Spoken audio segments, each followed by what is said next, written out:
Hello and welcome to the No Fear podcast. Today's guest is RocaNews founder Max Towey. RocaNews is a media organization specializing in daily posts from sports to geopolitics, world events, and more. Join us for an awesome conversation with Max as we explore Roca's growth from 0 to 1.2 million active users.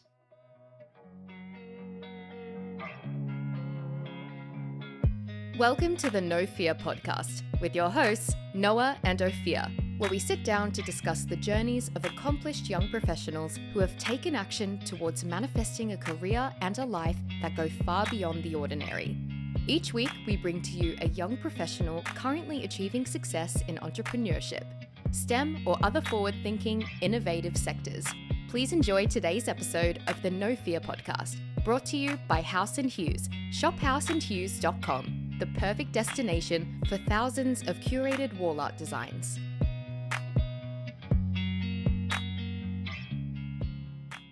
Hey Max, so we're super excited to have you here today. I've been following RocaNews for about a year and a half, maybe now, and we got the chance to connect about a year back, and it's great to talk to you again. Well, dude, it is great to talk as well. I remember our last conversation was amazing, and now we've got it with the record button on. So really pumped to talk and to meet Ophir as well. Awesome, man. So just right off the bat, can you tell us how you got started with RocaNews and what your purpose with that is right now? Absolutely. So we started Roca in late August 2020, but the idea happened a few months before in the pandemic. Now, I don't know where you all stand on this, but the news today is pretty terrible. I mean, the partisanship, the alarmism, the fact that it's delivered in boring ways on outdated channels like cable news and paywalled websites. There's a laundry list of things wrong with the news, and it has never been worse than it was during COVID, where you would go to one channel and it felt like you were getting, one story, and then you go up one and you're on a completely different planet. People getting entirely different streams of information, and both kind of fueled by partisan ideology. And we kind of realized beyond that issue, it just was completely unenjoyable, where it's a 24/7 process. Everything was wrong with the news. So we started it. 4 months later, we quit our jobs. I called up my best friend from college, Billy, who joined Max and myself, our co-founders named Max. We were actually hosting a podcast at the time. And so we started it, and our goal is to make the news enjoyable and trustworthy for young people. It's just that simple, and thankfully, we're able to do that on a daily basis and hope to many more people in the near future. Awesome, man. It's really incredible what you're doing. It honestly seems like you're taking on an impossible task at an impossible time, joining a industry that's already flooded, and it's also a great amount of responsibility that you're taking on as well. So I did have a question for you. With all that responsibility, could you give me your definition of what truth is? I believe truth is a reflection of reality, and that's relevant to our mission because we don't like to either sugarcoat tragedy or ignore positive, which is what I think a lot of new news companies do. They do one or the other. They're one of these upbeat, yay, the world's always fun places, and they typically struggle to get off the ground, or they're more like the traditional legacy model where it's all fear. It's fear mongering 24/7 because they know that that's what'll drive clicks, ratings, and engagement. So truth to me is holding a mirror to reality. I like how you phrase that. With the legacy media specifically, you can see that on the same topic, you can often have two different spins on a story. And the content that you guys generally push is very clear, succinct, and straight to the point. Would you say that's a competitive advantage of Roca and really one of the reasons why you guys have blossomed in just a little over 2 years? Yes. And one of the things we wondered when we started the company, and I'm sure many ask this question and debate it with their friends, is how hard is it to deliver news without bias? And let me preface this by saying, from a philosophical perspective, it's impossible to remove all bias. It's just impossible. From the sheer act of selecting stories, you are sort of acting on a set of values you have by any selection of a story because you're telling people this is important. So anything you do in the news space will have some inherent bias. But what's done today is this sort of egregious, laughable level of bias that is so far beyond what is healthy and acceptable, so far beyond it. So we were like, wait, are we being cocky? Is it really possible to just present the facts? And what we've learned is these places deliberately add on the spin. They deliberately place facts in the context of a political narrative. They deliberately choose stories that drive home their larger agenda. So, yes, we believe it's a competitive advantage. And also, we don't think it's that hard to do what we do. And that's kind of surprised us. Then following on that, what was the straw that broke the camel's back? Why in August 2020 did you guys decide to launch? I think the straw that broke the camel's back, and let me tell you, the camel's back was already hurting before this. We had hated news for a long time, despite being news junkies, but it was COVID. I think the COVID time not only did allow us a ton of free time to brainstorm, but it really brought out the very worst in these news companies, where, you know, on one channel, you'd go to CNN or MSNBC. MSNBC's watched, its audience is about 95% Democrat viewers. Fox's is identically, is the complete inverse. They're 95% Republican. I mean, these are extreme numbers, and you saw that reflected in their coverage. Fox was calling it conspiracies that are linked to China, you know, and just kind of going after politicians. And then you go to CNN, and it's a death tracker. It's talking about a 20-year-old who died from COVID when the data were undeniable from early on that 20-year-olds weren't an at-risk group. And so they were kind of, one was fear porn and the other was conspiracy, it felt. And we were just like, okay, this is ridiculous. And of course, there are many other news companies, but they were all basically doing lesser versions of that. That was kind of the extreme. I just want to give a little story about how I really got into RocaNews. So Would love it. I was an avid Twitter reader. I was an avid news watcher. I kind of just had a great feeling about knowing things immediately. And I started to find that I was waking up and just feeling depressed. Like I was upset. I'm scrolling through things and I have the advantage of knowing things, but I'm always upset. And I just had one kind of epiphany day. I deleted my Twitter, my favorite app. My screen time went down like 50%. And I cut out the news, and everybody laughed kind of when I would talk to them because I didn't know what was going on. And I randomly got sent an Instagram story of yours, and your Instagram was private at the time. I don't know if it still is, but I followed it, and then I started scrolling through everything. And I was like, oh my God, I'm actually up to date on what's going on right now, and I'm not upset. So that was really what inspired me to kind of dive deeper into this and just try to connect with you guys on LinkedIn and just tell you were doing a great job. Because I felt like I had the lesser of two evils. Then you had the newsletter, and I felt that there was such a wide range of information, whether it was pop culture, economics, politics, world stories that you hear a little bit about, and then you do a deeper dive into the full aspect range of information on that story. And I just absolutely love that. And I want to hear a little bit about, I understand that that was kind of your goal there, but what were you doing before RocaNews? And before the straw broke the camel's back, what was your day-to-day like that kind of motivated you to make that move? Totally. No, before I answer that, first of all, appreciate that so much. One thing that makes us so excited about the future is when we meet people in our audience who are like-minded, driven, and had at a profound level the same problems we had.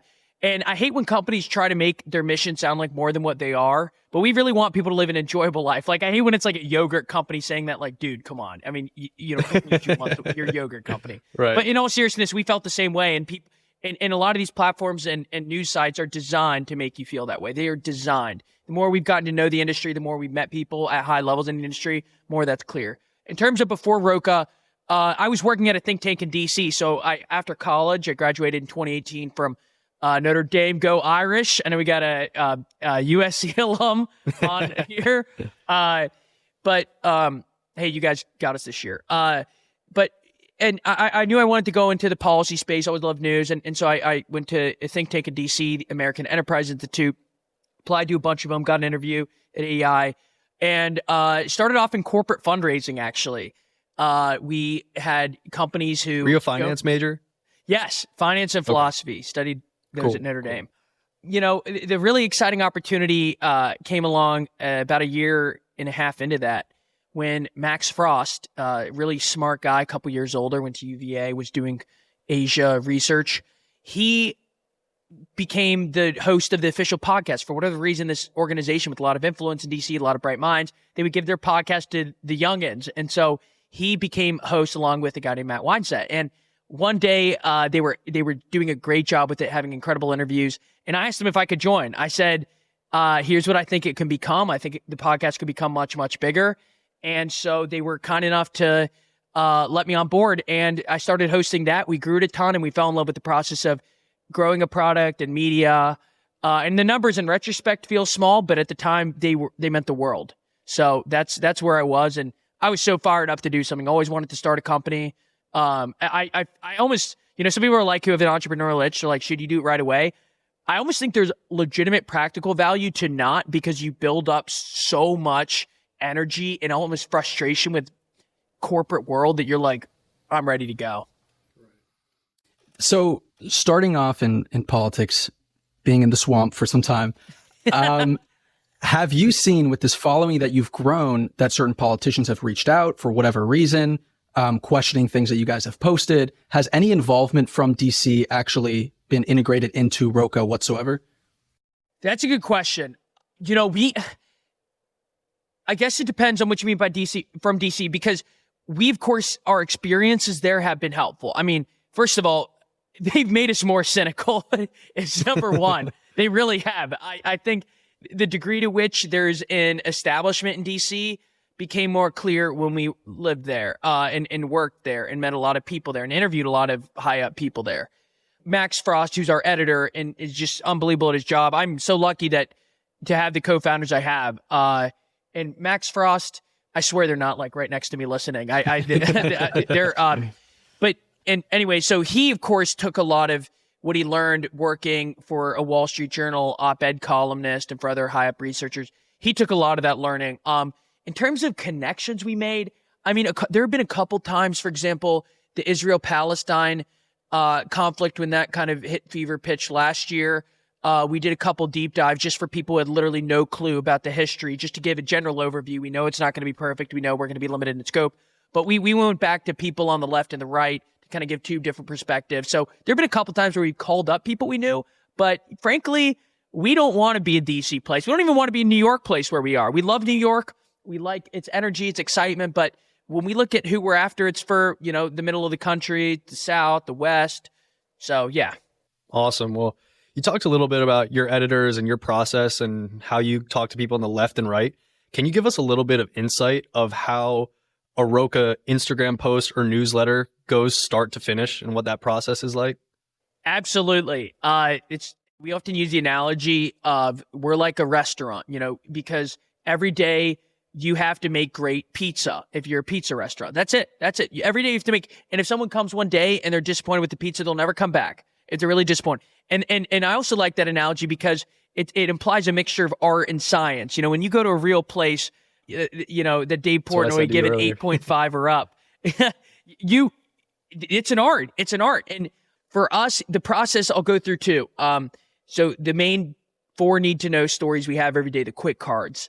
The first thing we do is there's a period where Max Frost and our lead writer, are glued into every, major news outlet. We kind of have a blue chip set, the Financial Times, the Wall Street Journal, the New York Times, the BBC, and you kind of scour what's going on there. You're tuned to Twitter, and you kind of get a sense of what's going on and think really about our core audience member and what they need to know. Because oftentimes what even those places promote is not what you need to know. It's for a very select group of people. It's not always interesting. They err more on the side of Federal Reserve interest rate than they do on what anybody might talk about at work or among their friends. So we think really about what in the world today is the most important thing that we need to know. And so you kind of take inspiration from those places, see what's going on, and then you simply boil them down to the facts. We have a very clear formula of the 4 bullet points and how you present a story.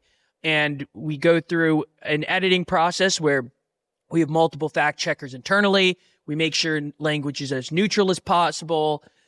We create a meme covers to make it, attention grabbing on the feed and to signal that news shouldn't be this bleak, dismal, pain in the ass thing you do every day. Anyways, and that's what we do. And then the wrap, we just have curious minds. Our number one company value is curiosity. That's it, period. Curiosity, which leads to kind of an intellectual humility. And also, we hope, great content, because all the time we're like, I wonder how this was made. oh, did you hear about this person? We're reading all the time. We're always on Wikipedia, rabbit holes. And so anyways, and then we write a story and kind of a similar process for crafting a story. I love the rule that you guys at Roca have. You learn to distribute. So I'm sure you must have learned a tremendous amount in the last couple of years. So good for you. I mean, that's definitely a byproduct of the great content that you guys are distributing. My question is on the operations at Roca. What is your role specifically currently? So the way we divide it among the three co-founders is pretty much by Billy leads the app development process. He's my best friend from college who's doing investment bank at the time. And he oversees the app and all of our design, which is kind of funny because he was making pitch decks 2 years ago, and now he's making meme covers and the first gamified news app. Max Frost oversees all of our content and is our editor. He actually runs the operations. His role is president and editor, and I'm CEO. So a big part of my job is marketing. I also lead our video efforts. I do a lot of the strategy. We all do strategy, but we have a team now of 12 full-time people. So managing what everyone does day to day is obviously a lot of work. We're constantly innovating and trying new things. So my primary jobs are marketing and video, and do some sales as well. I mean, it really is like wearing a ton of hats, isn't it? Right. So it just depends. As a CEO, I do have to ask you, just a couple days ago, Elon Musk put a Twitter poll up on if he should stay the head of Twitter. So let's say he stepped down and you were chosen to step up. What are 3 things that you would do to advance Twitter in the direction that it should go? Wow. Well, you're about to see why he won't be calling me. But if I had to give 3 things, that's a great question. Number 1 is I personally am not surprised by a lot of the findings of the Twitter files. And frankly, I'm disappointed by also Elon Musk's intervention in a lot of matters on Twitter. So I think the Twitter files exposed that there were some topics and public figures who were simply beyond the pale and needed to be closely monitored, or in some cases totally banned. I think you saw that with Twitter, where you have a Stanford professor who's highly acclaimed in his field, has many people who believe what he does, and he's completely blacklisted by the algorithm because he offers some challenging points to the COVID narrative and has been validated on many of them. And he's completely, put in the penalty box. A totally credible guy, and was saying things that have been proven to be true or at least probable. And then Elon has, I don't think the suspension of the journalists made sense who were covering the Elon jet and therefore doxing him. So what I would say is I think there needs to be less of this kind of like clearly biased umpire who calls, who is way too quick drawing red cards. Obviously, You need content moderation. Even people are free speech absolutists who say that. They're not free speech absolutists. There are a lot of, whether it's direct physical threats, whether it's utterly outrageous. Listen, the First Amendment allows you to be outrageous. It's not to suggest that, topics are off limits, but to have a well-oiled, functioning civil discourse platform, you do need rules. And so I would say number 1 is to kind of is more of a stop doing something rather than a start doing something, and it's stop calling balls and strikes like they are. Number 2 is I think you need longer form tweets, and I know he's flirted with that, but I think this kind of link to my Substack, link to my newsletter, just put it right there on Twitter. Allow it to be more of a substantive platform, because I think one of the reasons it can be so toxic is because you have a bunch of 12 character, insults or snide comments, and it's not real discourse when it's so brief. So broaden it. And then 3, I'd say you got to get video on there. I know Elon talked about that, but I think that medium is the most effective in many ways. And I feel like the current dynamic on Twitter rewards kind of people who are tweeting with their hat brim low, their hoodies on, and in their basement with kind of like, insulting, combative content. And anyways, I feel like video pushes you more.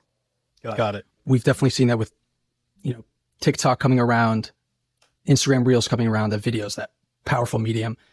Sticking specific to Twitter, right? Are you guys seeing a lot of growth in that platform? And then overall question, as the leader in marketing at Roca, where is growth currently coming from? Absolutely. The first thing is we're not on Twitter. So, I mean, we've been opposed to the platform for a number of reasons. First of all, it doesn't mean we see no future on Twitter. We actually do see a future on Twitter. But we want to do wherever we are, we want to create content at the highest level possible. So we never want to spread ourselves too thin. And the reason Twitter wasn't at the top of our list on social platforms, we want to really commit time, build a community, and really, tend to that community, is because Twitter has been toxic for so long. Its user base also is much more narrow. About 23 adults are on Twitter. 23% of US adults are on Twitter. That's a small subsection, and there's fascinating research on how I think it's something like 8% or 10% of those adults, so now you're looking at 2.3% of the US population, provide 90% of Twitter content. It's something obscene like that. So you have 2% of US adults providing almost 90% of Twitter content. That's kind of reflected in what the platform experience is. So as we try to build more of a positive, uplifting news brand, we don't want to be on Twitter. Got it. For now, but that could change. Cool. Well, it sounds like, you really do have a lot of responsibility towards the youth, so to say, because, I mean, when you look at what's going on with, TikTok, what China's pushing or what TikTok's pushing in China compared to what TikTok's pushing to the youth in the US, it's very, very scary. So I almost feel like RocaNews is creating a platform that lets our youth make decisions for themselves.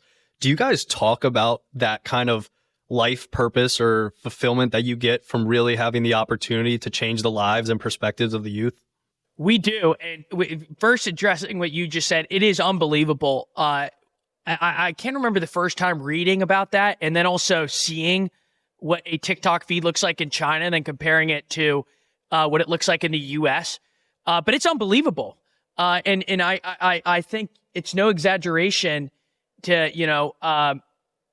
to kind of treat TikTok like an addiction. I mean, the level of dopamine, it's unlike, I really view it as on a different plane than any other social media platform ever. Its ability to understand your preferences, how rapid fire it is, the fact that it can fluctuate your emotions in a span of 10 minutes, like you're watching a movie on 16x fast forward. I mean, it's insane. And think in terms of, do we talk about our privilege to, provide information to young people and hopefully make their lives more interesting, curious, and happy? We do. And that's what gets us out of bed every day. It's the fundamental motivator of the company. And it's also why we try to go to college campuses. We try to meet people in our community because it not only allows us to learn more about the community, but it fires us up to see that people genuinely feel better and are more informed when they follow Roca or subscribe to our email. That all sounds great. And the TikTok thing is something that really worries me. I guess I'll call it the TikTok problem. So get this. I volunteer with inner city kids around the Miami area, teaching them things like business, entrepreneurship. And I think it was on one of Huberman's podcasts where he was talking about that dopamine problem that you're describing. And I was thinking about that for a little bit and thinking about how on Instagram I can have that where I can see this content that's curated to me time and time again. So what I would do when I would go into these schools is often do an exercise where I'd ask the teacher, hey, do you mind if the students bring out their phones? I want to see their screen time. Right. So, I'd be in front of 30 kids and they'd bring out their phones. And these kids are generally, 15 to 18 years old. They'd bring out their phone, right? Screen time of 9 hours, of which 7 hours is TikTok. Screen time of 10 hours, 6 is TikTok, 5, 7, 8. And I'm describing to these kids like the amount of time that you're spending on this. You're being, 1, brainwashed.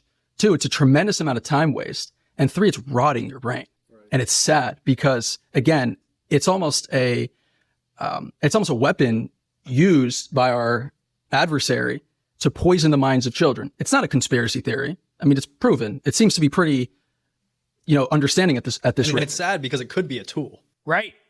I mean, when you think about the scale of it, I don't know if we're going to fully understand TikTok until the future. This is a inherently unscientific approach, but I think, maybe it's not, because I think empirically it's proven time and again, whenever there's something new that's addicting, and radically different, like whether, it's like plastic, for example.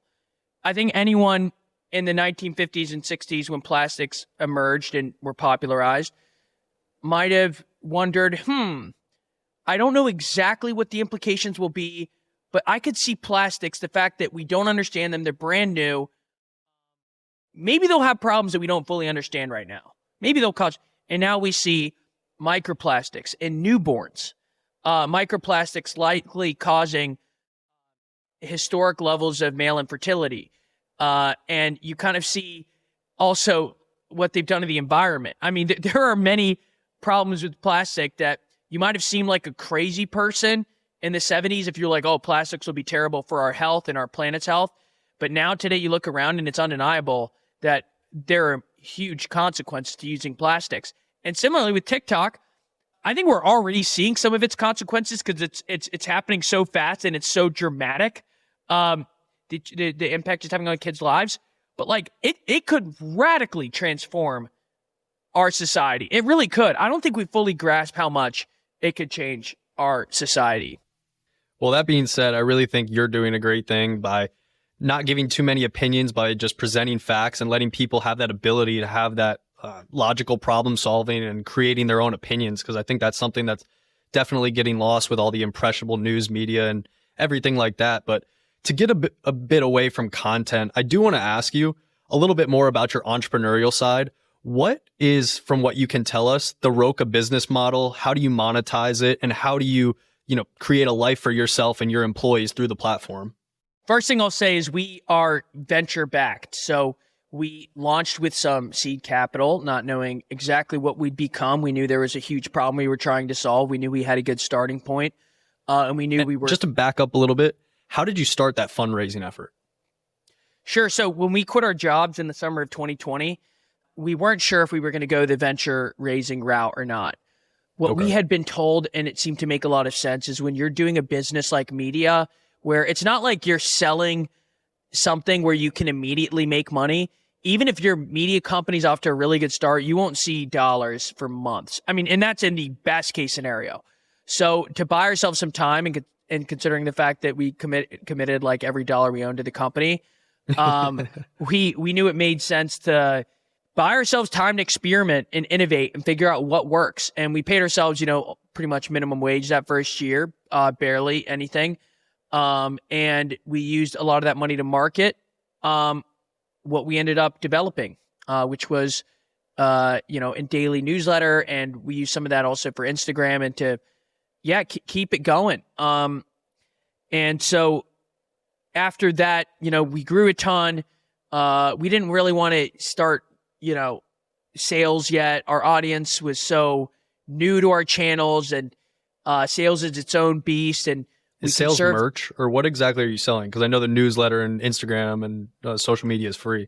Yeah, well, I'm still in 2021. We didn't sell anything, and this year we started to sell ads in our newsletter, which we found companies we like, and also newsletters are a channel where readers are so used to seeing ads, and it's a good place to see ads, much more engaging, and partnering with brands you like, it feels right. We sometimes do on our Instagram as well, with companies that we find interesting. And then we also sell some merch. We're going to experiment a lot with e-commerce in the year ahead. We just tried out and they all sold out, which was incredible, but we created ceramic coasters, for drinks. And, on one set, we tried to think about, what's a Roca spin on coasters? So we told the stories of 4 famous cocktails. We told the stories of 4 famous drinkers from history: Winston Churchill, Queen Elizabeth, Boris Yeltsin, and Cleopatra. What a crew. We told the stories of how liquors were invented, from tequila to rum and also the stories of 4 famous loggers. So it was kind of like, take a household object and Rocafy it. That's what we tried, and that went well. So right now, e-commerce and sales, and eventually we, with our app, we're going to explore some new channels, but that's what we're doing for now. Piggybacking a little bit off what you mentioned, you guys were venture backed. On your cap table, do you have strategic partners? Because obviously media is a hell of a landscape. So do you guys have strategic partners that have helped you guys navigate the hell of a landscape, which is media?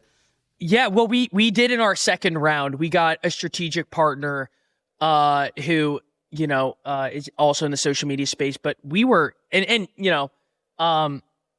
strategic in quotes, more just like he's in the space and invested in us. We've kind of had to learn this on our own, which has major disadvantages. Namely, you're going to fail a ton more. Out of the gate, it was all mission-based angels. We didn't want any institutional money because sometimes that can be political, and they're also just vultures long-term, or they can be vultures. And have you had any temptations with that? Yeah, totally. And we're not totally closed off to it as we mature, but it's different out of the gate when your mission is so sensitive and important. So we would just mission-backed investors, people who felt how we did, who aren't politically tied up in any way, and just really believe in us trying to, improve lives of people in our generation. And in terms of strategic partners, again, we didn't have any out of the gate. And even today, there have been some people who've been so helpful, become sort of mentors to us. But back to that point about the pros and cons of having no strategic partners, you fail a ton more, but you also know so little that you're more likely to innovate because you have to. You're not following a playbook or following rules that were typically invented years ago that would not work today like they did then. It's like the Peter Thiel line in 0 to 1, that the Mark Zuckerberg of today would not be building a social network. The Bill Gates of today would not be building a word processor. The Steve Jobs of today would not be building a phone company. So that's kind of been our approach, and we're kind of blessed that we were so clueless and stupid in the first 6 months. I'm sure it's a hell of a process, raising money. The next question I would follow up with is, now at the helm, how do you deal with being a capital allocator, ensuring that resources are going to the proper places, and at the end of the day, providing a return for your shareholders? Obviously not today, but whether that's a couple years down the road. First thing on capital allocation is, again, shout out to one of my co-founders, Max Frost, who manages our operations. We had a philosophy early on, and it was one of the few things we got right when we were coming up with a list of principles for Roca. And it was to never market something that people don't already like. And so that's been our marketing philosophy since day one. Never market your newsletter, your Instagram, your whatever, until a base of people love it already and love it. Not, kind of like it, not you get tacit approval from a few of your close friends, but people you don't know love it and share it. And then you're like, we're onto something. And then you can market it. So that's, first of all, our guiding marketing principle. And then once it comes to marketing, we believe, frankly, that it's completely a waste of time to work with agencies or any outside people. And even more than that, a waste of time to follow typical marketing principles. We have been completely unconventional in our ads and in the way we market. We break rules every time. And we haven't marketed for a while now. It's been all organic growth recently. But that's our marketing principle. And I go to marketing immediately. It's different for different companies, but because we're a media company, you pretty much have your main expenses are payroll marketing. So payroll, part of our philosophy there is you want people to be hungry in your early years as a company. You want them to be more interested in their equity portion than their salary portion. Otherwise, they're not going to think big and take huge risks. So that's our philosophy with that. And we conserve capital. And I think this market's rendering that approach, it's showing that it was the way to go. So talking about an unconventional marketing tactic, I remember a little while back, you were doing some marketing campaign and also a very philanthropical campaign where you were providing certain amounts of money to random people in supermarkets when you hit certain follower numbers. Can you tell us a little bit about that and how that started and what that was like for you?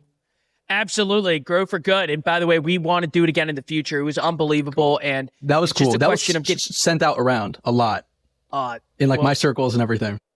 That is so great to hear. I mean, I think, unlike I think a lot of places, we don't want to force philanthropy, and we want to find causes that resonate, and where you're not just doing philanthropy for the sake of marketing, but in reality, there are causes your audience will rally behind, because this whole strategy hinges on our audience's interest. So basically, we said, how about instead of paying Facebook and big tech to market our newsletter, we say that if you guys spread our newsletter enough, we will take the money we would have used to market and give it to people, literally hand it on the streets. And we posted that, I think, on our story one night, and we didn't know what the reception would be. We didn't know if it would be utter crickets or what. And people loved it. And immediately, even those people we'd never heard from said, all right, awesome, I sent this to my friend, he signed up, we had a tracking link, and we just got over 1,000 just from that story in like just a few hours. So we moved on from it. And that night, or maybe it was the next day, I think it was the next day, we went to Harlem, where obviously the grocery store prices have been brutal to, disadvantaged communities. So we just went to a thrift grocery store and handed out the money, tried to surprise people, do it in person, spread some joy, spread some love. And it was all credit to our Roca riders. And then we decided to up the ante. We said, how about let's do it for 10,000, which is tough. I mean, it's hard enough to get 1,000 people to sign up for a newsletter. And we said, on the spot, in a day, give us 10,000 new subscribers. And once again, they did it. We hit 14,000 pretty quickly, and a ton of people storied it. A ton of people spread it. Apparently some of your friends, which is so great to hear. And what we did then was went around the area. We didn't want it to just be a New York thing, so we went to Pennsylvania. We went to New Jersey, literally got in the car and surprised gas station attendants with it. We literally drove around Bethlehem, Pennsylvania, looking for causes, kind of spur of the moment. We saw a cancer fundraiser for women with cancer. We went to a church where it was held. Then we tracked down the person who was in charge of it because it had ended an hour earlier. She referred us to someone who really needed it, gave, 1,000 to her. Then we found it was just a lot of spontaneous charity, and it was a joy to do, and we want to do it again.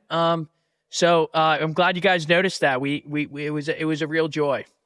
A little bit about the journey that you guys have gone through. Concurrently, I've seen other media companies like Upward News or Atlas grow as well. Generally, they've been more niche rather than a general media. Now, from what I've seen on both those platforms, there's been times that they've complained about suppression by Instagram or strikes from Instagram. Do you worry about a fundamental risk of your business being that it's built on top of another platform or on top of another business? There's a reason we're building an app, is the first thing I'll say. When you are on a social media platform, you are essentially a tenant to their landlord. You play by their rules. The rules aren't always fair, and those platforms aren't as permanent as you'd think. I think that's abundant. Like, if you said that a year ago, you might have people say, okay, sure. Look at the last 2 months. TikTok, bipartisan legislation was just introduced to ban TikTok. Ban TikTok. Think about that. 1 billion users. The most dominant social media app for an entire generation. TikTok. I mean, think about those kids. Think about those kids you That's mentor. The hour they spend. I mean, TikTok, there's no comparison in history for the place TikTok occupies in young people's lives. And it might get banned. Twitter went through a leadership change. Some are speculating it may not survive. I don't personally agree with that, but just the fact that there could be a mass exodus from Twitter at any moment.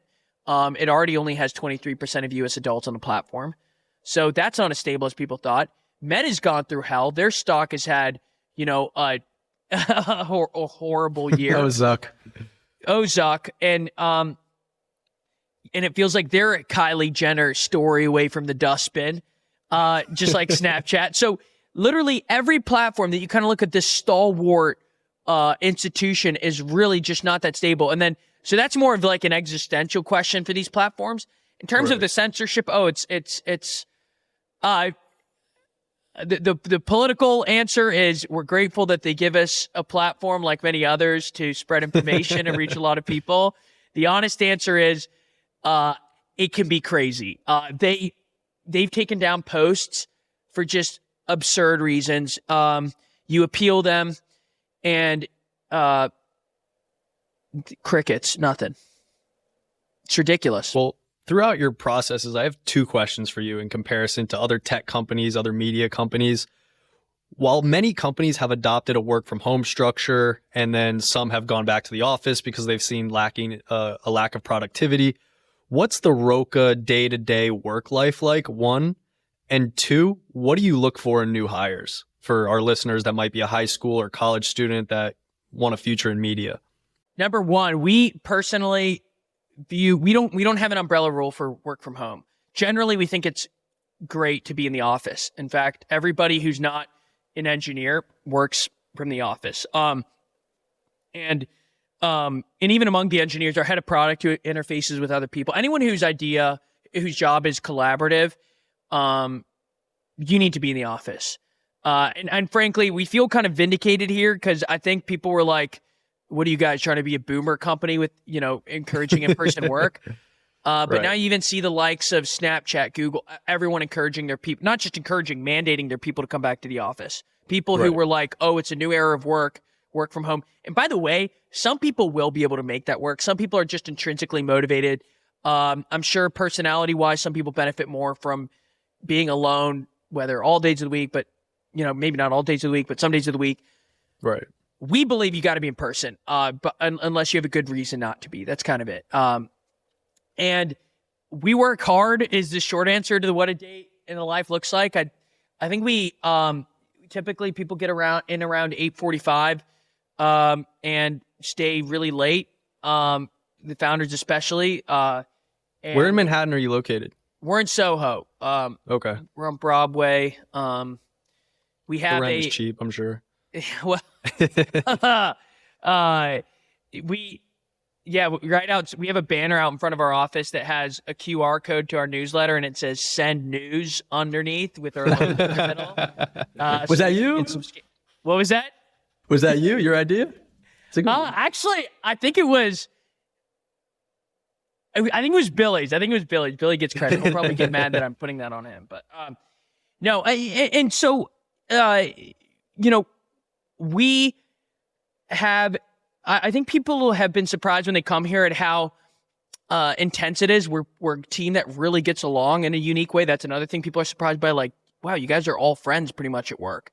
But when people come in here, I think we work hard on the content, and it's not easy writing good stories every single day that are unique and well-researched. And it's a lot of work. It's a lot of hidden work. I'm sure you guys can relate to that as well. There's a lot of strategic work that goes into it. And so, we come in here, we have a coffee machine, we have a mini basketball hoop, we have a mini putting green. Our heat hasn't worked all winter so far, so we've had a few space heaters brought in. That's a day in the life. And in terms of what we're looking for curious people. Curiosity is important to us for two reasons. One, our content depends on it. We want interesting, fascinating stories that make people more excited and enchanted with the world than, numbed and disenchanted. And it also helps us with a business perspective because media companies have had a terrible 2 decades. There's a whole graveyard of media companies that we're operating next to. And you need to be curious to innovate. Because you ask the basic questions that allow you to innovate. So curiosity is important. You need to be very driven. I think people who are passionate immediately click with us because we sound silly to some friends when we talk about becoming the number one news company for young people. We sound silly when we talk about, going after big news and trying to make people's lives happier rather than miserable. You want people passionate to do very different things. And then third, I would say you have to believe in the mission at a deep level. Even if you're an engineer, even if you're, we don't have an accountant now, but like if we did have an accountant, even the accountant would have to believe in it. You want that stability. You want the people who believe in Roca the most to be the people in this office. Awesome. Well, I love that answer. So one of the last questions I have is, I'm super interested in your deeper dives that you do, and whether it's a deeper dive into the Epstein case, or if it's SBF, or whether it's just a general news story that may get touched on at a very high level, but maybe for the average person, they don't understand the technical information on it. You give that very layman terms story of who they are and what they did and why they're in the news. So how do you get that information? How do you fact check it? And what's the process of writing that story like? First of all, you kind of took away one of our main principles, which is there should be no barriers to stories. And what I mean by that are people, whether it's to sound smart or to impress their peers in the industry, often smother you with jargon, unnecessary technical language, and we will risk occasionally sacrificing precision, but again, we don't, but we would risk that just to make a story understandable. That doesn't mean dumbing it down. It just means making it clear. And I think there is a problem in media today where people are way too jargony. So I'm glad you got on that. In terms of how we research a story, there's a lot of reading that goes into them. A lot of times you can go through other sources and click on their original sources. A lot of it's from interviews. A lot of it, though, is like any story, it's selection. You're selecting what are essential facts and eliminating non-essential facts that others might include. So you read a ton, you get a complete landscape of the person's life, the subject matter, whatever it is, and then you think about a cohesive narrative that has no extra fluff. And if it's a controversial character, controversial story, you try to introduce the strongest evidence from both sides. You can't introduce all evidence. You can't always introduce all viewpoints. So you try to do the strongest ones. And yeah, fact check it meticulously. We're able to always go back to primary sources. Very rarely are you relying on, something like exclusive reporting by X figure. And we're rigorous about that for people who aren't journalists. And we thank God we're not journalists because you don't come in because we're trying to, upend that industry, which people hate. But we are, I think it would surprise people how meticulous we are with every comma has to be, double and triple checked. Max, I want to say I love the vision. I love the story. I love what you guys have done. I love the product.